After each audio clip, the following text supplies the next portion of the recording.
Hello, everyone, and welcome back to another awesome episode of the BIF Bites podcast. I'm your host, Jerry Me, joined as always by my three trusty co-hosts, Mr. Brendan Flaherty. How you doing, Brendan? Outstanding, Jerry. How are you? Excellent. Mr. Mike Long. How about you, Mike? Doing well, Jerry. Thanks, and welcome back. You had a nice break at the end of the year, and it's good to have you back. Aw, thanks, Mike. It was a good vacation. Too short, but I'll take it. And last but not least, Mr. Adam Shear. How you doing, Adam? Great, Jerry. It's party time here, virtual school, loving it. Absolutely, but I'm great. Loving it. Good. Excellent. Well, we got a packed episode today, guys, so I just want to dive right into it. We got some contribution deadlines. We are going to have a debate on illegal versus unethical. But before we get into all of that, let's start off with these FAFSA changes that got announced, Adam. I know you were doing a bunch of research into them.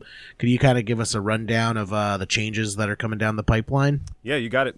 So the FAFSA form, FAFSA standing for Free Application for Federal Student Aid, is going to capture information about the student, about the family, and ultimately come up with the amount of federal aid that's available, or the financial need of the family.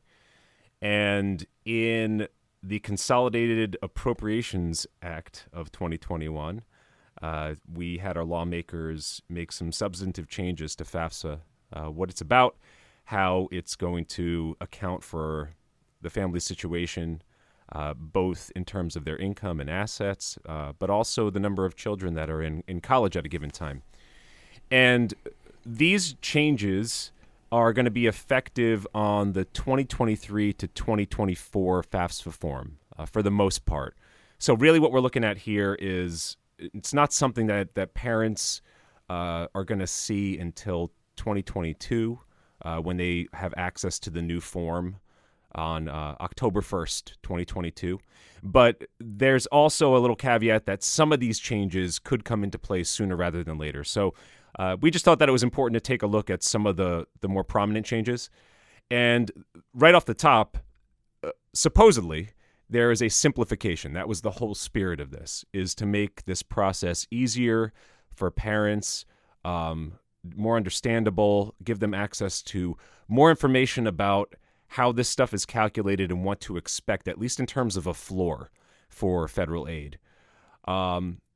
There's going to be some differences in the way that the number of children are calculated in attendance, which is going to directly impact that. I won't go into great detail, but this has led to a new calculation that I think both the practitioners out there, the parents of children approaching college attendance, and our CFP candidates should keep an eye on in the next few years. So traditionally, the EFC was the calculation that was on that form, expected family contribution. And they've reworked that, and I've still yet to see the mechanics of it. And it's now going to be called the SAI, the SAI. So we have a new acronym, a Student Aid Index. And that's going to come with a quick reference table to give people, just based on AGI and some other variables, an idea of what the aid could look like. So that's a significant change there. Income protection allowance, traditionally a portion of the parent's income, the student's income was protected, meaning that it wasn't accounted for when calculating aid. And that is increasing across the board, that protection amount. So that's also going to affect the potential aid. A big change is the change to countable income. In the past, even though a grandparent owned 529, for example, was not considered an asset for calculation of that family contribution, when the distribution occurred, it was considered income in the year of distribution for the student. And that is no longer. So that's going to have real impact. Yeah, for sure. Yeah. Traditionally, we said, if grandma, grandpa want to chip in, let's wait till junior and senior year to make sure that income is not going to blow up the financial aid potential. So that's a pretty significant change. That's there. huge, right?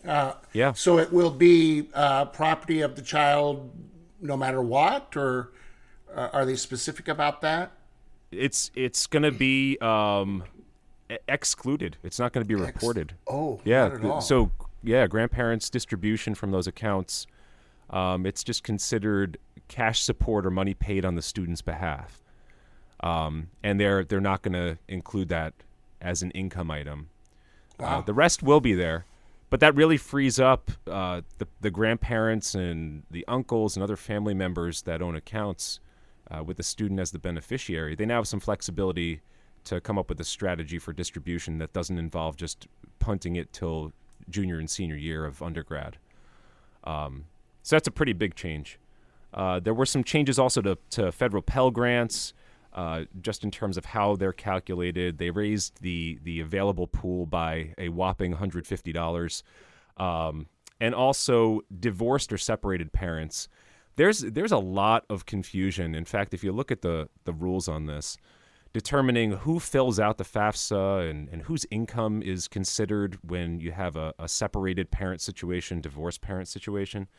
So the big change here is that the person filing the FAFSA is going to be the parent that provides more financial support to the student, not the parent with whom the student how is that resides. quantified? See, that's a good question.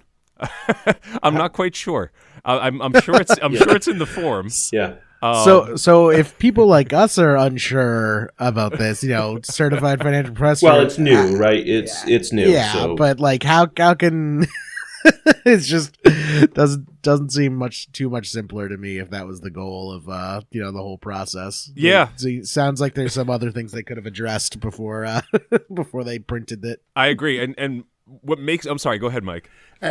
Is that only in the context of divorce? Because in divorce, living separately, my understanding was only the custodial parent, that it was the custodial parent's information only. So is this a change? Is this context just in divorce or legal separation, or is it married couples, or does it may not say in what you've researched so far? Well, I know if I think in terms of custodial versus non-custodial, this is solely for filing. This is who's responsible for actually filling out the darn thing and sending it in, and that's where the substantive change came from. At least from what I'm reading so far, in terms of counting of income and how that's considered, there weren't changes to that. So that would continue for the divorced parent. But again, it's brand new. I mean, I started reading about this less than a week ago. Sure, yeah. And we still have some time to learn more about it. It just creates some really quirky issues because they said, the family size is a consideration here, and that the rules of dependency, the way that the IRS sees it, is something that is considered when determining family size, right? But the rules of dependency involve residency. Like, that's a requirement of it. And I just feel like there's some potential for just a tangled mess here in terms of, like, all right, who files it, and then who's a dependent, and where does this get? So I think some of those basics need to be looked at in light of these new rules. But apparently it's I'm simpler. sure divorced couples will be happy to sit down and work all this out, right? Oh yeah. It's all in the effort to get people to come together and be collaborative, right? Yeah. So that's, not the most exciting stuff out there, but certainly something that I know come college time, a lot of people are having to face. And what I would say is just stay tuned. I think what we're keeping an eye out for here is which of these changes is going to go into effect prior to that 2022 start point. And also, it's going to be more time of just sticking just getting the facts in front of each of us to understand better how it works. And so, do you expect that this will be beneficial? How do you think that this benefits the average family that's sending their kids to school? I think that if it actually is simpler, it's just from like a qualitative perspective. I mean, I think the stress of this, it's not as stressful of a situation. But in terms of the actual calculation, it seems to me that it's not going to really, at least for the way I've read this so far, in terms of available financial aid, there are some elements that are going to yield like a higher student aid index number that's built into this, but they've also offset that with the way in which children are going to be accounted for, which is going to move it in the opposite direction. So I mean, very early on, I'd say in terms of available aid, I don't think that it really moves the mark there. I think for people that are qualified for Pell Grants. Oh, go ahead. So do you expect that there's going to be a big difference between what the EFC would have come up with and what the SAI would come up with? I honestly don't know enough about it now to say, because the EFC was it accounted for a lot. It caught a lot within its net. I mean, it still had a ton of moving parts: parents' income, parents' assets, student income, student assets. There's different inclusion percentages. There's different protected numbers. I'm interested to see how that looks with this aid index. So it'll be more research. So I can't safely say. But, at least with the EFC, I think that, with my experience, the EFC kind of landed probably around where it should have. Yeah, absolutely. So you wonder, like, is there really a need to change the process? I obviously making it simple is great, but, and I do feel the pain, because there are clients who have to fill this thing out, and they despise the fact that they have to fill it out.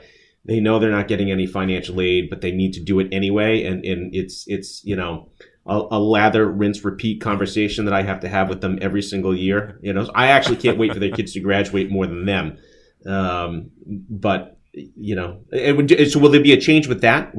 Do we expect that every family will still have to fill out the FAFSA form? With that, so I'm assuming that's straightforward as it was. That wasn't one of the big changes that were pointed out that I saw. Yeah. I think one of the things that'll be easier for people with high financial need is that they are lowering the percentage of applications that need to be verified for people that are going to be possibly getting a Pell Grant. So for those with really high need from the financial side, the way it used to work is about, I think, 38%, 40% of those applications would then need to go through another verification step. And a part of it was for accuracy, a part of it was just truing up and for best practices.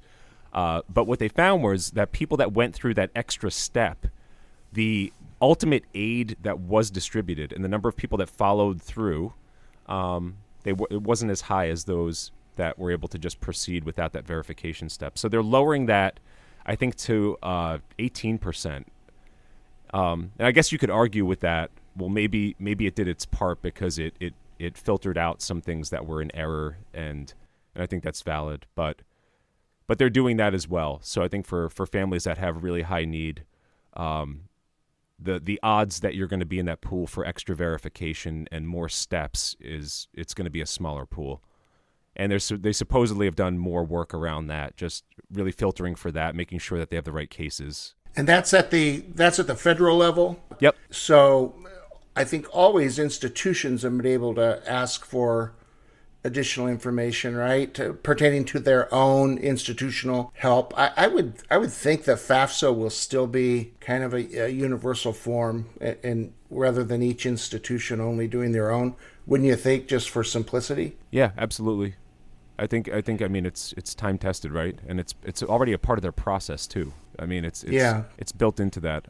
And these changes, I think they will have some impact. I think we'll have to wait and see exactly what that'll be. But I mean, I don't see any big systems changes in the way that's processed at the college level. But a part of this just strikes me as of the big changes to the one page or the 1040 on a note card, and really all that happened was it all got bumped out to other forms.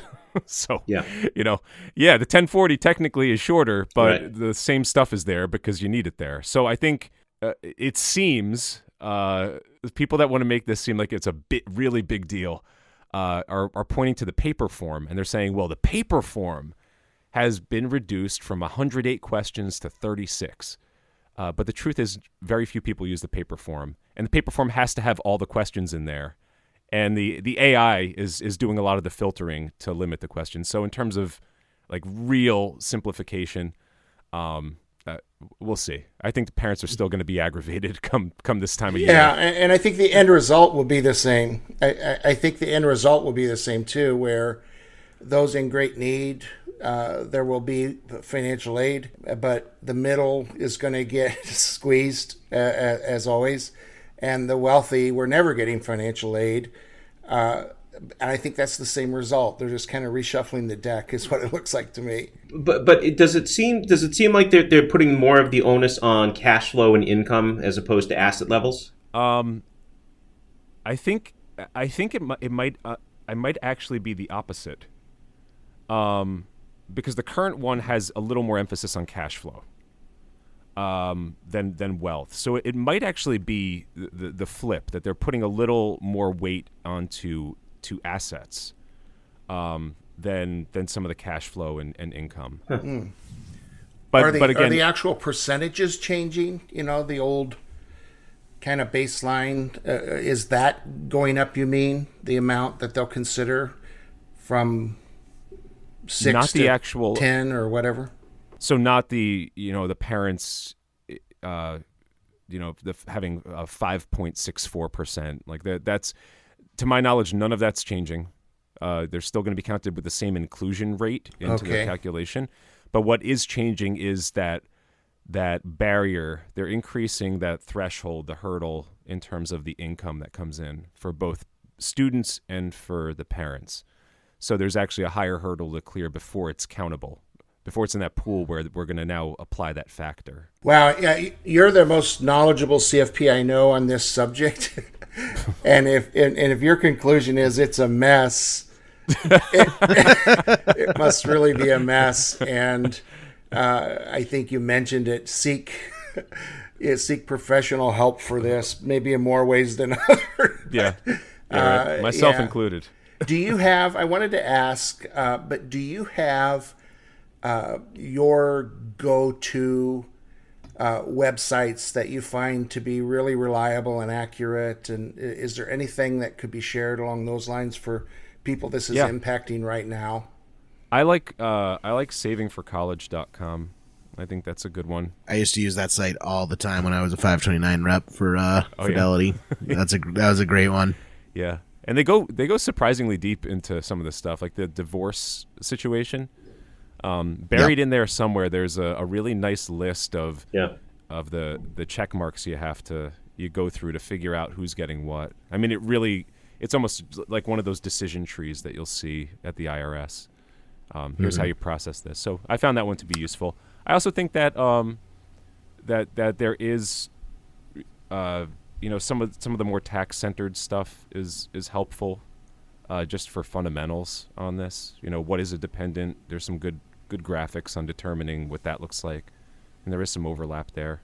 But yeah, I would say Saving for College has been my go-to. Savingforcollege.com, you said. Yeah. Okay. Do they have any sections on how to pay for rowing scholarships? Is that a new question? Is that one Just of the asking new for a friend. questions? Yeah. Dude. Yeah, I want to see how the CFP board frames that question. Oh man. So tying it all off with the bow here, what would you say are just kind of like the key points for our test takers as far as the CFP exam goes? Any big stuff? Can you just tie it off for us? Absolutely. Stay the course for now. However, for those of you that have just started out and maybe have a 2-year timeline until you're sitting, keep an eye on that EFC, because we know that is a highly testable item for education planning.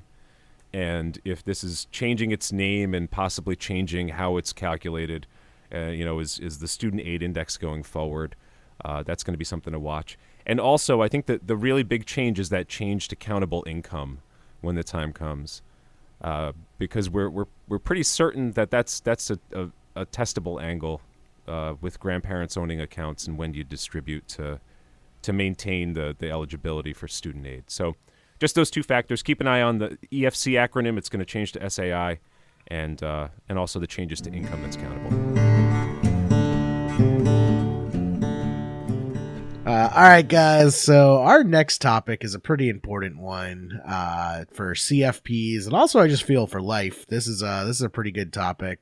It's also one, surprisingly, that a lot of students get confused on, at least kind of finding the line between them, and that's illegal versus unethical, and the nuances that differentiate that.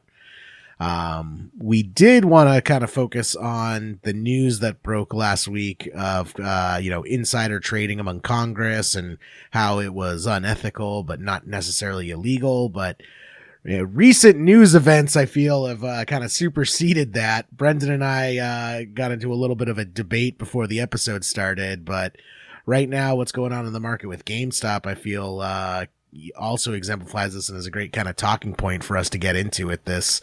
But before we get into that, let's just kind of define illegal versus unethical. What is that difference, and what does it mean to you? Mike, you want to start us off?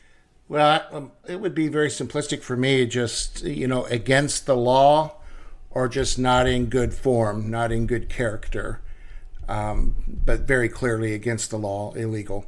And something can be unethical without being illegal, but something that's illegal is always also going to be unethical, I imagine.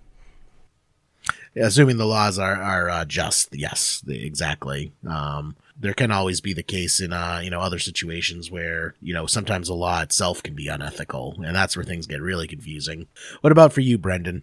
Yeah, I mean, I think that it's quite easy to understand things that are legal or illegal. Unethical really comes down to more of a value system, and I think it's kind of it's a grayer definition where you have some people will look at something and say, well, I think that's fine, and other people would look at it and say, I think that's completely out of line.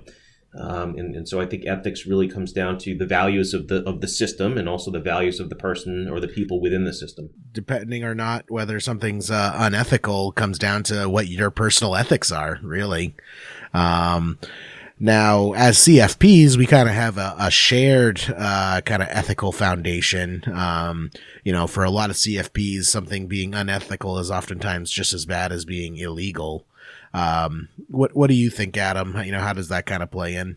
Well, yeah, as CFP professionals, I think any other professional, there's a reason that code of ethics is put out there. It's to say that by holding this designation and by being a professional in this space, you're going to uphold the following in your day-to-day and just as a citizen, and someone that's involved in the profession. So I know that that's spelled out first and foremost in the code and standards. And it's one of the fundamental foundational things. It's one of the 4 E's that we always talk about is ethics. Yep. And so it's, to Adam's point, it's a very endearing, important thing to the CFP board.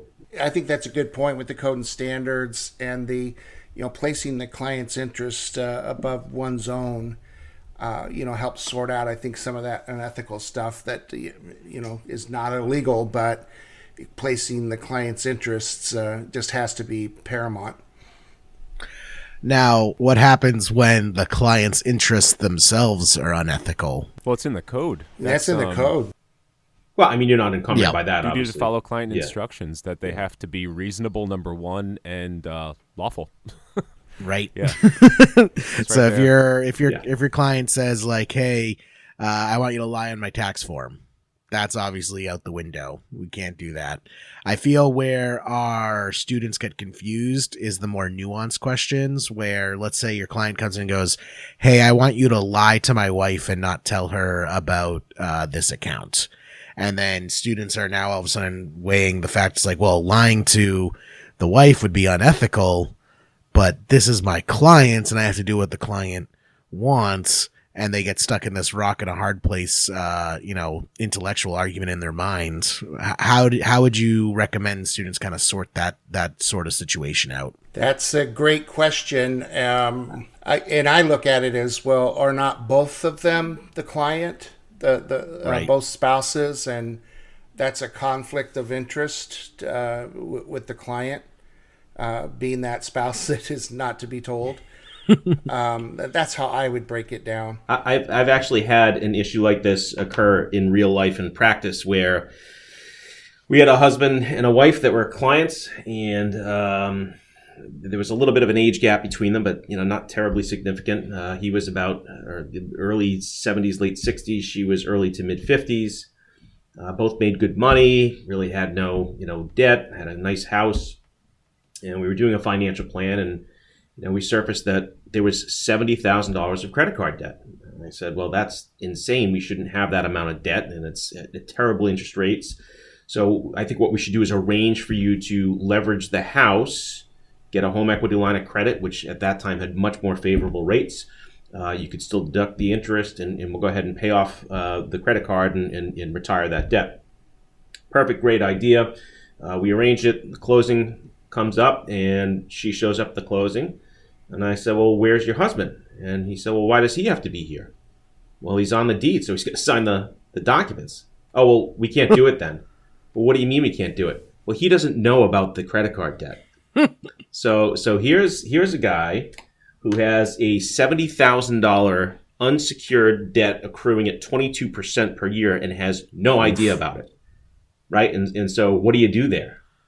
And so I had to say to her, like, listen, he's my client too. So I'll give you a few weeks, but if you don't tell him, I have to let him know. And I'm sure at that point you're going to fire me. But I have to let him know that this is out there, And so ultimately, of course, there's all kinds of stuff. She was embarrassed about it. She didn't, and everything worked out fine. They ended up doing exactly what we recommended that they do anyway. But it was definitely like one of those, oh my God, what do I do here, right? And so I could tell you that my mouth was as dry as the dirt in the Sahara when I told her that I had to tell her husband at some point. And but it all worked out fine. But it was definitely a weird situation to be put in. And that I feel for the test is kind of like the rule of thumb. If both of them are your clients, you have a duty to both of them. I think where people have That's right, separately. Yes, separately. I think where people have the feel bad moment is, Brennan, if in that same situation, the wife was your only client, she, contracted you independently from her husband as just, she wanted a financial advisor to give her some secondary advice. Maybe they have another advisor as their joint advisor.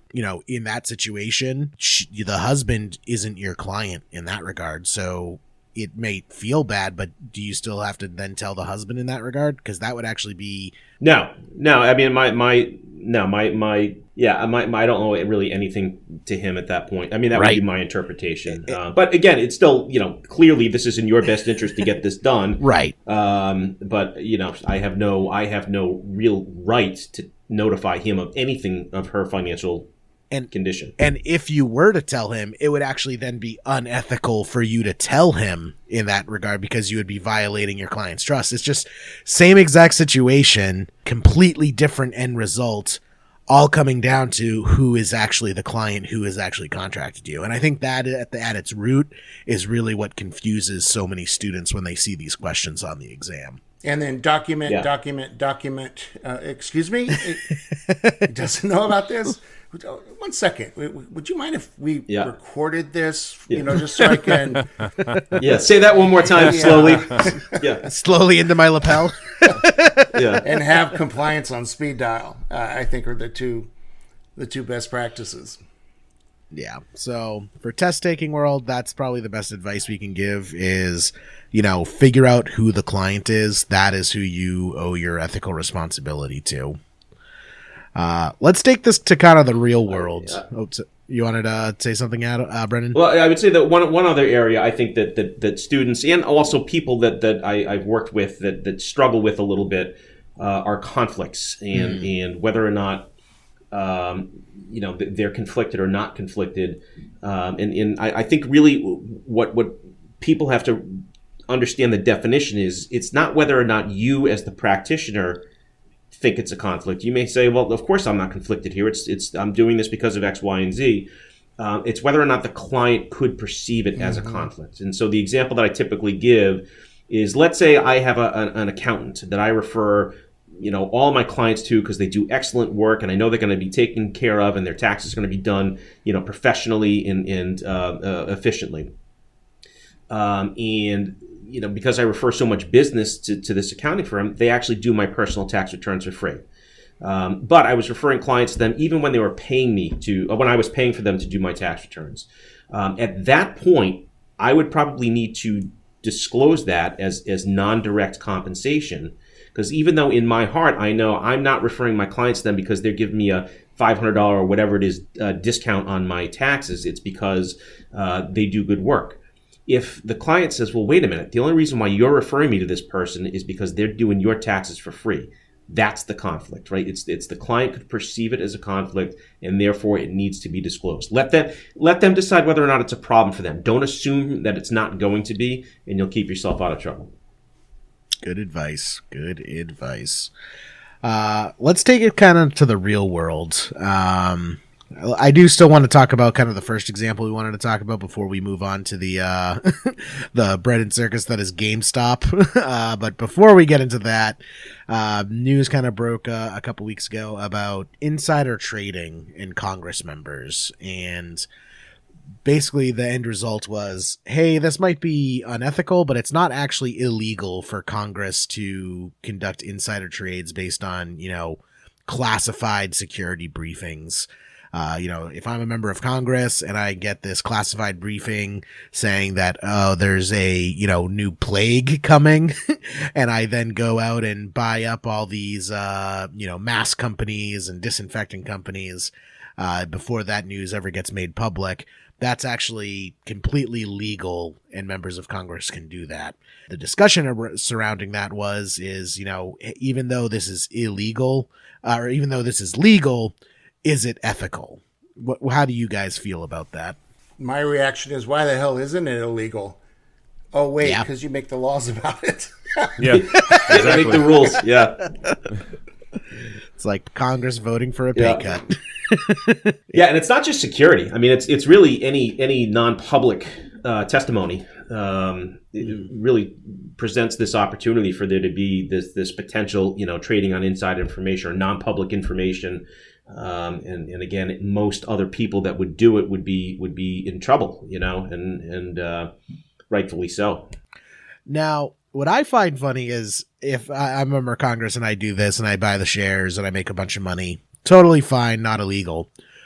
But if I tell my brother-in-law that they should buy this because, something's happening, my understanding is that then would actually become insider trading for my brother-in-law, and then as a result I would also fall victim, because with the insider trading rules, it's not just the person who actually conducts the trade, but also the person who shares the information is also equally at fault.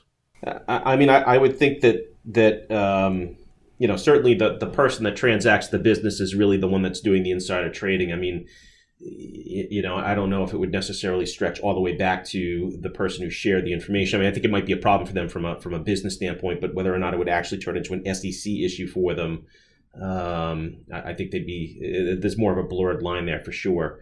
But yeah, I mean, it's when we talk about insider trading, it's the person transacting the business, potentially their broker, who if as an advisor, if you think or that someone is making these trades based on insider information, you can also get in trouble for that. And so, it's just something. I mean, it's clearly something that should not be allowed. It's clearly something people should stay away from, because there's legitimate penalties for this, and they're not pleasant. Mm-hmm. Well, that's also, I think, why a lot of people were really annoyed with the news breaking about the Congress people doing insider trading, because it really feels a lot like, rules for thee but not for me type situation, where if you're not a member of Congress, you could go to jail for this. You could get Martha Stewarted, mm-hmm. And if you are a member of Congress, you get off scot-free. It's one of the things I say to my undergraduate students all the time. Martha actually went to jail for lying to the FBI. She went to jail for obstruction, not necessarily. True. It was regarding insider trading. It was her broker that went to jail for insider trading. Yeah, they could. Yeah. the 29-year-old that pushed the button for her got, a stiff penalty, and she went to jail for obstruction. But it was a beautiful jail cell she created. Well, it earned her lots of street cred, and she hobnobs with rappers, and I mean, good for you, Marty. Live your life. The Snoop Dogg Martha Stewart friendship is one of the most beautiful examples of friendship in the world. I love it, and I'm going to stick by it. I love it. It really is. Yep. I didn't know they were buds. Oh yeah. That's great. There's a great video of Martha Stewart and Snoop Dogg making mashed potatoes together. I highly recommend it. Just go to YouTube. Yeah. So that and that's not even a euphemism for anything. No, it's not. Snoop Dogg was just really hungry. I don't know why. Yeah, buds sharing buds would be my guess, but yeah. Now we have another situation brewing in the news with illegal versus unethical that Brendan and I feel are actually on opposite sides of the fence here. And that's the news surrounding GameStop and the just absolutely insane movements that the stock has seen over the past week due to kind of a coordinated effort via Reddit. So how do we feel about this situation, guys? It's not, well, as far as we know right now, it's not illegal, but is it unethical? So basically what happened on Reddit, the website, there's a community on Reddit called Wall Street Bets, which is like a meme community, just very tongue-in-cheek investors, just making fun of themselves, making fun of Wall Street, but also sharing investment ideas amongst each other. Basically, this trend snowballed on there that GameStop was an undervalued company because even though this is a dying business on the verge of bankruptcy, it was overshorted. And what that means is there are more shares shorted in the company than actually existed for the company. I believe, Brendan, you mentioned before the show is about 160% of existing shares were shorted. Yeah, 160% of the float were short. Yep. And so this community realized like, hey, this is a something that we can exploit. We can cause what's called a short squeeze by basically forcing the stock price up, which then forces all the short sellers to cover their position, which then causes a snowballing effect, which drives the price up even further. And that's exactly what they did. We saw GameStop go from about $20 on January 12th to yesterday, it closed at $347. So in about the course of about a week, it turned into a 10-bagger driven mostly by this online community all pulling together and driving the price up to cause this snowball effect that would just spiral the price up and up and up. And we've seen trading halted numerous times. And actually now the latest news that just broke is a bunch of brokerage firms have actually started refusing to even sell GameStop shares. So how do we feel about this? Refusing to allow people to have opening buy orders. Yes, you I'm sorry. You can sell yes, your existing yes. positions, but you can't have opening buys. Correct. Yeah, good clarification, Brendan. That's right. You can always close out a position. They're refusing people to open new positions. So I think it's not necessarily an argument in legality versus ethics. I think it surrounds more about the overall well-being and health of markets to have these things occur. Because again, as I'm looking at the stock today, it's currently halted for probably the 8th time. It's now 2 hours into trading, and the high for the day is $483. The low for the day is $112.25 on 27 million shares traded. So this is hurting people on both sides. And the analogy I used yesterday with somebody was that it's like two people standing toe to toe, throwing absolute haymakers back and forth at one another, and let's see who drops. And it's just the collateral damage that it causes, that is hard to determine right now. Yeah, well, I would say where the unethical debate comes into play is the majority of this community of Wall Street Bets. Their preferred brokerage firm was Robinhood, and now Robinhood was selling trade information to Citron. So Citron was one of Robinhood's largest buyers of information, and Citron was the firm that was really famously short on GameStop.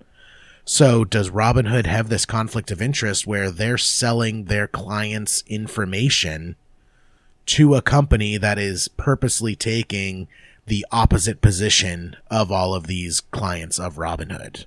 Where does the ethics come into play in that regard? Yeah, I mean, I think that clearly there's going to need to be assessments done as to who are the players in this, and why does things like this occur, and whether or not it should be allowed to occur again. I mean, we saw it in the financial crisis where there were well-known institutions that were actively shorting on their own balance sheets things they were encouraging their clients to go long in. And so it clearly toes that line of whether or not it's an ethical activity.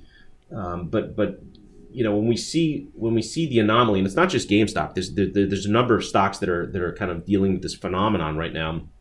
And the problem is yesterday, for example, we saw a couple of other stocks that started going higher, and markedly so. And so you have to start to question, well, is this the next one that this group is targeting, or is it moving up because of something fundamental or something technical? And so you start losing faith in what you're seeing in the market. And one of the things you had to start checking as of yesterday is what the short interest in a stock was that was going up, and making sure that it was within a real range of what would be ordinarily healthy for short interest. And so and again, we've got people today that traded GameStop, bought in it happily at 483, that are now looking at almost $300 of loss per share. It's not good. Well, it also comes down to can a hive mind be unethical? Because Wall Street Bets is a community of 2 million people. It's not one person wrangling them all and telling them it's like, oh, everyone buy GameStop. It's 2 million separate people all having this echo chamber and all buying into it at the same time. Is that unethical if they're not? It's like 1,000 paper cuts argument. It's like if you well, I mean, go ahead, Brendan. What? You've got. I mean, these people didn't arrive at this on their own, right? I mean, I would assume that a very high percentage of the people that are participating in these trades don't fully understand the market dynamics behind why it's moving in the directions that it's moving. They're just hurt. They don't understand so it. Someone someone started that. Yeah, I spend a lot of time in that community, and it's not even just that they don't understand it, is that they take pride in their ignorance that they don't understand it. Right. It's scary, it's funny, but it's also very scary the reaction that they have to this sort of situation. But it just going back to the illegal point of view. Can you arrest a hive mind? No. It's like you can't arrest all 2 million people. It's like, are there some ringleaders promoting it? It's like, yeah, but even that is a very large number. We're talking hundreds and hundreds of people who were promoting the GameStop stock on Wall Street Bets. I think I saw a chart, and it was 46% of all posts on this forum of 2 million people were about GameStop. So you're looking at just shy of 1 million people all talking about this one particular stock. You can't arrest a million people for talking about it. They're 46% of unique posts or 46% of total posts. It could be people posting multiple times, right? So that's also true. Yeah. So those numbers are definitely very fuzzy. So yes, but the point I'm just trying to get at is we're not talking about like a group of 5 people or 6 people or even 100 people. There's thousands of people all talking about this and all promoting this stock. Yeah, and so I think it's a greater argument as to whether or not it's something that the adults in the room should step in and prevent. Like I'm curious as to, I mean, I'm all for free markets, right? So free markets are certainly important, and people eventually, the market should revert back to price discovery. But given the nature of this, given the dislocation in fundamentals, given the extraordinary moves up and down over the last almost week now, it's just surprising to me that the exchange or the SEC has not stepped in to try and cool this off. The circuit breakers are tripping, and the stock it's halted again, continues to halt. But if this was an index, they'd shut trading down for the entire day. Like let's blow this out and let's let the cooler heads prevail. And so I'm just it's kind of surprising to me that hasn't occurred here. From my perspective, I feel it comes back to the whole rules for thee but not for me scenario, because if the SEC were to quickly step in, I almost think you'd have riots, because the SEC steps in and says, hey, it's not okay when retail investors do this, but when these hedge funds and these high frequency traders take this market information that they're buying from Robinhood and other brokerage firms and front running retail investors, it's totally fine. So I feel it's like, yes, this scenario might be unethical, and some new laws or rules might need to be put into effect. But let's not kid ourselves. This isn't really nothing new. The only new thing here is that it's retail investors calling the shots rather than the hedge funds and the institutional money on Wall Street. And it just feels like there's a bit of a double standard, that it's this huge deal for retail investors to do it, but when a hedge fund does it, that's just business. Yeah, I mean, I think the difference is that the hedge fund comes in with all of the money on its own. It's not organizing others to go with it, right? Whereas this is like an organization. Well, and again, you're taking people along who don't necessarily understand what they're committing money to, or what levels they're committing it at. That's what I was trying to get at before, though, is it's not organized. Like, they take pride in their disorganization. There's no unified effort by like a small group of people to get all these people to take these actions. It's people post. But yet they're all trading GameStop. Well, yeah, because so coincidentally, they're all just trading the same stock. The way this happened is people were like, hey, I bought GameStop and it went up, and it's called gains porn is what they refer to it, where when someone makes a lot of money on a trade, they post a screenshot of their account showing the green percentage of how much it goes up, and that causes fear of missing out, FOMO, and snowballing. And when you have thousands and thousands of people doing it, you get this massive snowball effect. It's not organized. It's an organization of the masses. It's mob theory. The point of making the post is to drive others' behaviors, right? To further exacerbate or manipulate your outcome. No, the point of the post is to get karma. So the way Reddit works is it's called karma, where when you make a post, every time someone likes your post, you get a point. That's what drove this community to start in the first place. Is people weren't trying to manipulate the markets; they're just looking for fake internet points, and that's really kind of the society, the culture that we've fallen into with social media and Twitter and Pinterest and Instagram. Is for a lot of people, fake internet points is an important currency to them, and that's what was driving them to make these posts. And as a side effect, they stumbled backwards into market manipulation. I find this just like a fascinating historical example that I think we're going to be studying for years, just to see behavioral finance and psychology of it, and how fake internet points transformed into dollar signs. And those aren't redeemable for dollar signs, are they? Karma?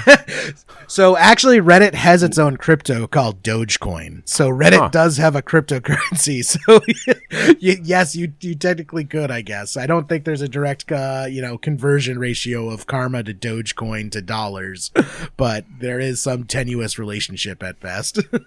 And it's not like they're. I mean, it's essentially a like. Isn't it? I mean, it's that's what it's a like. Wow. The difference is what makes Reddit different from something like Facebook is on your profile, it shows you a running total of your likes. It's called your karma score. Okay. And for a lot of people who use it, that karma score is more important than the gains that they make on the market, because these are people who are, putting $20-$40 into the market, and, maybe they make $4 on a good trade. But, if they post that and they get 500 likes, that means more to them psychologically than that $4 they made on the market. Oh, boy. Calling all CFPs. I feel even worse about all of this, honestly. It's crazy. I mean, this is why I find this whole situation so fascinating, is I feel this is going to be something that we're going to be studying in finance, textbooks years to come. Just it's crazy how this whole thing played out, and I'm making lots of popcorn and seeing what happens. I mean, the unfortunate thing is there's going to be a lot more people hurt in this that actually benefit long term. Yeah, and for sure. I think that it's there's going to be a lot of like really small retail investors that really didn't fully understand the risk they were exposing themselves to, and they're just going to get blown away. And it's that's the problem. And I'm totally fine if this causes new regulations in place, but I'm not going to be okay if the new regulations are like, all right, Reddit can't talk about the stock market anymore, because that to me feels very disingenuous in that, hey, retail investors, you guys can't do this, but the hedge funds, they can. I feel if any new laws and regulations come into effect, it needs to impact both parties equally. You can't just punish one party for this and let the other party get off scot-free. Yeah, I mean, but you do have, like, the hedge funds have like a prop desk that understand the fundamentals of the company relative to competitors, relative to the market, and they're making intelligent decisions on their trades, both long and short. They shorted 160%. How is that an intelligent decision? Not one company. I mean, there's other companies. I mean, it's not just one company that does that.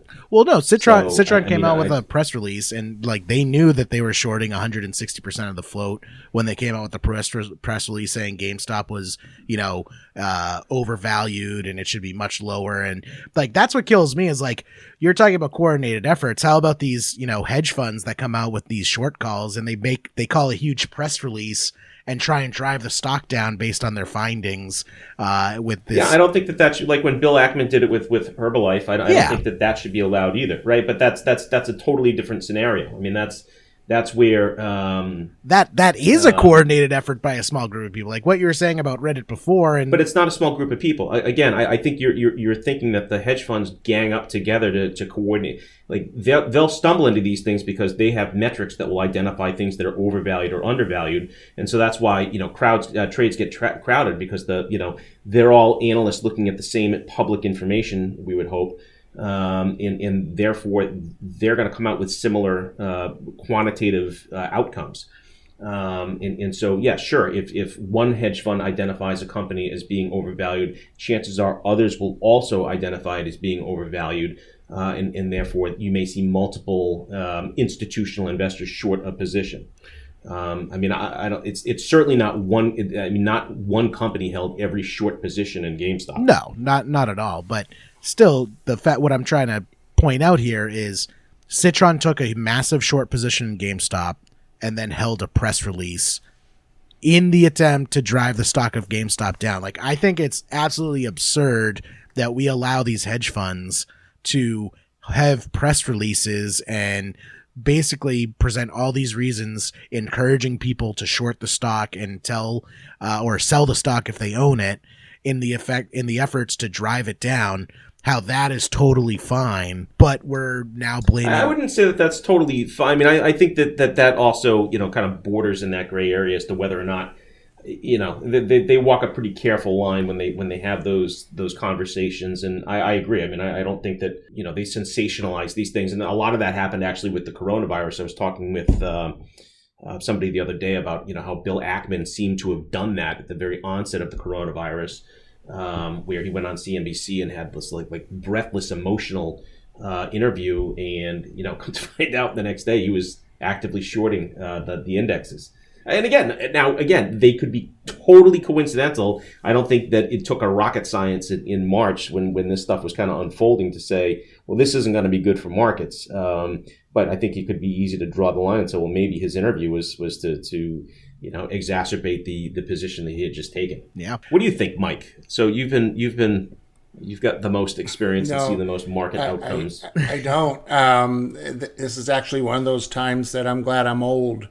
And I'm actually sitting here thinking about what sounds good for lunch. So yeah, that's where the institutional money is.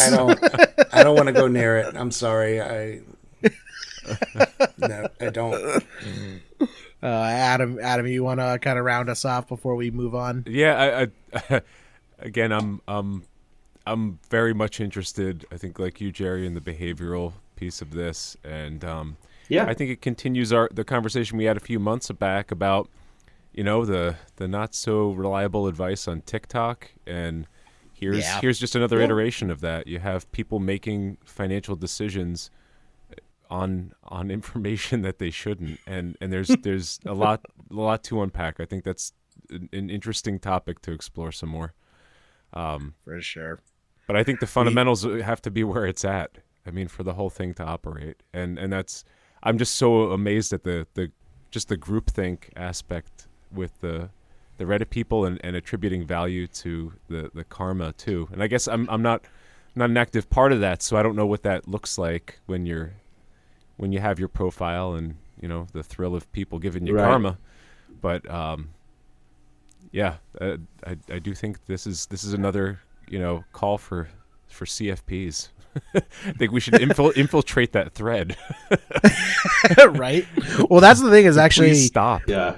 There's no way to like vet these, but I'm shocked at the number of posts I see on there of just like, hey, I'm a CFP. Hey, I'm a financial advisor. And it's just like, this is bad in two regards, where one, if you're not, you're impersonating, and that's just bad. And two, if you are, what are you doing posting on there? I lurk on Wall Street Bets, and I'll read through it, but I have never posted on there because there is no way I'm going to touch that site with a 10-foot pole and put my accreditation at risk for some internet points. So I'm happy to read through it, but when I see like, hey, I'm a CFP X, Y, and Z, I'm like, man, you are insane if you are actually a CFP and you're making these posts on this website. Yeah, I would just, if you see stuff like that on you just remember Chris Hansen from To Catch a Predator. Yeah. Can you sit down? Can you sit down? Take a seat. Yeah. Not everything that you see on the internet is real. Oh man. Well, I think that's a good place to wrap that topic up. We'll maybe come back to that in a future episode, because I do find this absolutely fascinating, and I'm really interested to see where this all ends up. Maybe we'll talk next episode about some new rules and regulations the SEC is putting in on internet advice.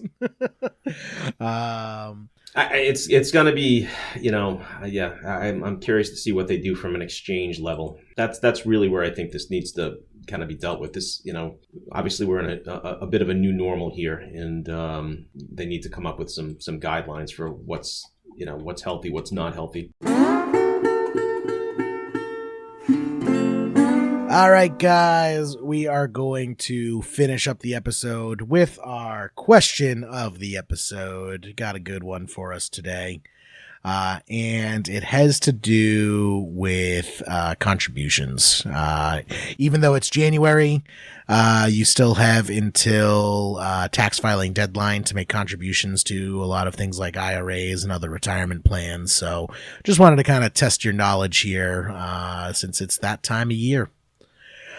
So John, an employee of ABC Inc., is concerned because he has not received an annual addition to the ABC profit sharing plan for the past 2 years.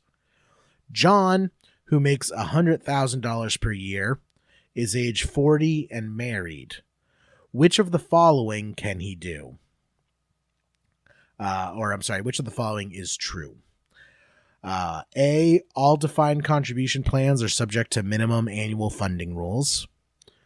B, he cannot contribute to an IRA because he is an active participant in an employer plan.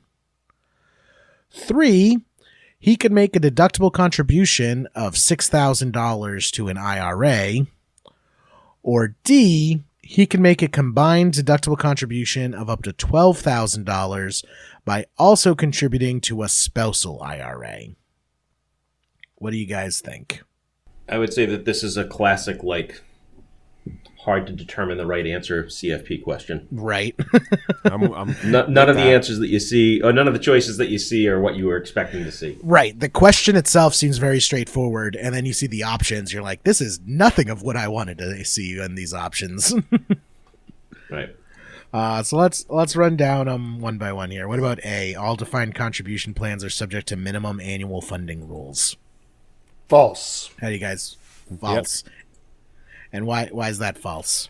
Profit sharing plan is a defined contribution plan, but does not have annual mandatory contributions. Right.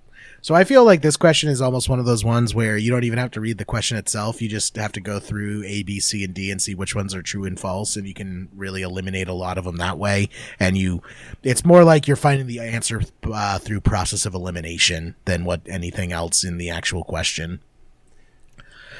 So what about B? He cannot contribute to an IRA because he is an active participant in an employer plan. Want me to take it? You know, I'm going to start calling on people. I feel like a fifth grade teacher calling on the back row. I got my I got my hoodie up. You don't see me. You don't see me. Yeah. Adam's in the back of class eating chips, even though there's a no food in class rule. So how do you feel about option B, Adam? I would say that's a no-go as well. The opportunity, you could always make a non-deductible contribution to an IRA, right? Those phase outs are really centered on whether it's deductible or not. Also, the active participant piece. I don't think that really would come into play here. I'm going to go no on 2, but I would look to Mike Long to just give me the verified on that. Biff Man here. Hey Biff Man. Yeah, he actually would not be an active participant because there has not been an annual addition to the account in the current year.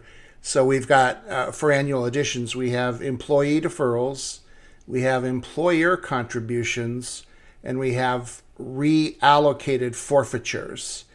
If none of that happens in a year in a profit sharing plan, where there is not a 401k option, so there's no employee deferrals, that person's not an active participant. So, I mean, that's a great point, Adam. You mentioned it. It just says a flat contribution. It doesn't say deductible or non-deductible, just a flat contribution. So just on that alone, it's out. Because like you said, you could always make a contribution to the IRA. It just may not be deductible. And then, Mike, I remember you telling us a great story about being an active participant, because that's also key in this regard. In the question, it says he didn't receive any participation contribution for the last 2 years.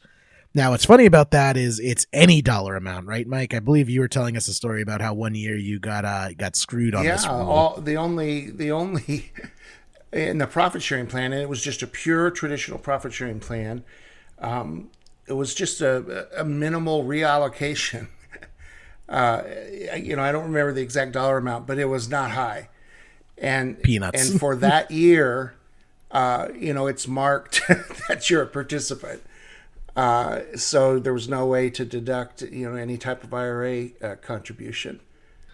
Yeah, so they could have put like $12 in your account. That marks you as active participant, and now you can't make a $6,000 contribution into an IRA because you got $12 in your in your profit sharing plan. Yeah, I mean you have to remember those reallocations in defined contribution plans. They count. Yep, but luckily for John, he did not get a peanuts contribution to his plan, so he still can contribute to an IRA, which I think is why we can settle on C as the right answer. He can make a deductible contribution of $6,000 to an IRA. He's not an active participant, so he can contribute, and he's only making $100,000 per year.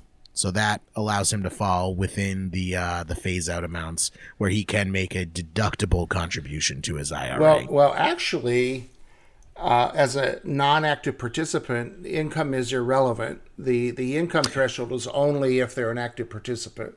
True. Yes, I'm sure you're right. You are right. Which also brings us to why D is incorrect, where he can make a combined deductible contribution up to $12,000 by also contributing to a spousal IRA. Yeah, I throw that one out immediately because it doesn't say he's married. I mean, how could we assume that? That's exactly what I was going to say. Yep. Well, it does say he's married. It does? He's age 40 and Oh. he's age 40 and married. Okay. Okay, I missed that. Thank you. Yeah, what it doesn't say is it doesn't say the employment or participation status of his spouse. We don't know if she's... That's exactly what I was going to say. Okay. So, for all we know, his wife could have a job where she's an active participant, which means he wouldn't be able to make a spousal contribution on her behalf. So I think we're all settled on C. He can make a deductible contribution of $6,000 to an IRA as the correct answer here. Yeah, that would get my vote. Same here. Yep. So pretty straightforward. What's some advice that you can give to our students if they come across a question like this, where there's kind of a couple things going on here, and the options aren't exactly what we're looking for when we're reading the question?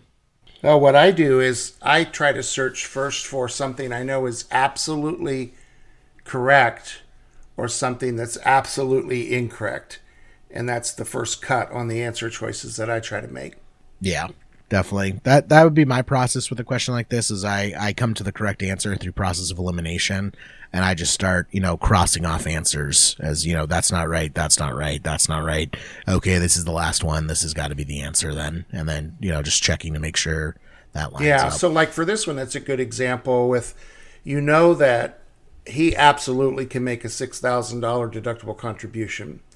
The other one with the spousal contribution, that seems like it could be right. But because I know that his is absolutely correct, that's what would tip it for me.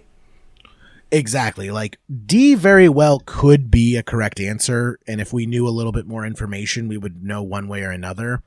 But that's the difference here. C is a definite correct answer, whereas D is a maybe correct answer, which is why we would want to go with C in this regard. Yeah, that's good advice. Brett and Adam, any other advice you can give students in that regard? I always recommend you thoroughly read the question and thoroughly read the answers. I think like these longer questions with the longer outcomes, you start to make assumptions as to what it's actually saying, and people, especially once you get into test mode where you've become a mercenary in these practice exams, and you've seen all of these questions over and over and over again. Small assumptions that you make could lead to totally different outcomes and answers. So do yourself the favor and take the extra time to read the questions. And on a podcast, have it open in front of you before you answer. I didn't have it open, so I'm trying to realize. Oh, missed the married point. He's married. Oh, no. Don't. Yeah. Oh, man. I'd say also just one extra thing here. The students can't see this printed out in front of them, but this is one of those K-type or K-style questions, which CFP board's starting to move away from. But if you have those, one of the nice things is that you find a couple true or false statements. You either circle them or strike them out, and then you can use your test-taking strategies to just eliminate choices.